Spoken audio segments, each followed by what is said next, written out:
তো ডক্টর বলেছে তুমি মাঝে মাঝে একটু নুন চিনি লেবু দিয়ে জল খেতে, কারণ প্রেশারটা না খুব লো। আর একে তো বলে বলে ফেটা হয়ে যাবে না, ওকে সব কিছু মুখে করে জোগাড় করে দিতে হবে, তারপরেও খাবে, তার আগেও খাবে। তো আমি ভাবলাম কেন এক গ্লাস বানাতে গিয়ে আমি কেন চুপচাপ বসে থাকি, এক গ্লাস আমার জন্য বানিয়ে তো দেখো। তারপরে আমি তো বেশি চিনি খাই না, কারণ আমি বেশি মিষ্টি খাই না, আর প্রিয় মিষ্টিটা বেশি খাই, ওই জন্য বেশি করে দিলাম, কারণ দেখলাম বাচ্চাদের যদি বেশি মিষ্টি হয় খুবই ভালো। সেটাই আর কি করছিলাম। আর লেবু দিয়ে দিয়েছি, চিনি দিয়ে দিয়েছি, আমি একটু নুন দিয়ে দেবো, এটা আমার এটা পিওর।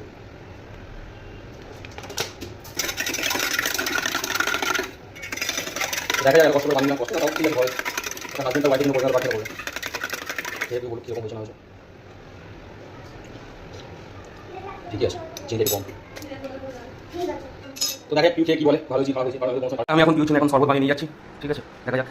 আমার সোমপরিটা টুনটুনি মাসি সব সময় শুয়ে, সব সময় শুয়ে। হ্যাঁ গরমে কষ্ট হচ্ছে বলেছি, এসি কথা দাঁড়া বলতে কষ্ট সমস্যা, এটা এসি ওটা অন্য কিছু না, ট্যাঙ্কটা কিন্তু ঠিক আছে।